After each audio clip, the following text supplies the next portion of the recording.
আজ আমরা আলোচনা করব কেন মানুষের আজকাল দিন দিন মানসিক চাপের শিকার হচ্ছে। গবেষকরা বলছে আধুনিক জীবনযাত্রার তীব্র গতিবেগ এবং প্রযুক্তির অতিরিক্ত ব্যবহার মানসিক চাপ বৃদ্ধি করছে। কাজের চাপ, শিক্ষার দায়িত্ব, আর্থিক অনিশ্চয়তা এসব মিলিয়ে মানুষ অনুভব করছে অতিরিক্ত উদ্বেগ। সামাজিক যোগাযোগ মাধ্যমেও এর বড় ভূমিকা রাখছে। মানুষের জীবন সহজ হলেও যেখানে তুলনা, ভুয়া তথ্য এবং অনলাইনের চাপে অতিরিক্ত উদ্বেগ তৈরি হচ্ছে। ঘুমের সমস্যা, একাকিত্ব এবং ব্যক্তিগত জীবনের ভারসাম্যহীনতা আরও মানসিক চাপ বাড়াচ্ছে। বিশেষজ্ঞরা বলছেন মানসিক চাপ শুধুই ব্যক্তি পর্যায়ের সমস্যা নয়, এটি পারিবারিক, সামাজিক ও কর্মক্ষেত্রের পরিবেশকেও প্রভাবিত করছে।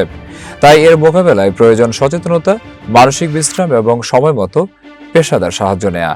চিকিৎসকরা মনে করিয়ে দিচ্ছেন যোগ ব্যায়াম, মেডিটেশন, শারীরিক ব্যায়াম এবং ডিজিটাল ব্যালেন্স মানসিক চাপ কমাতে সহায়ক। প্রতিদিন নিজের জন্য ছোট কিছু সময় বরাদ্দ করাই হতে পারে চাপ কমানোর মূল চাবিকাঠি। মানসিক চাপ কমানো এখন শুধু ব্যক্তিগত চ্যালেঞ্জ নয়, এটি আমাদের স্বাস্থ্যকর জীবন এবং সুস্থ সমাজের জন্য অপরিহার্য।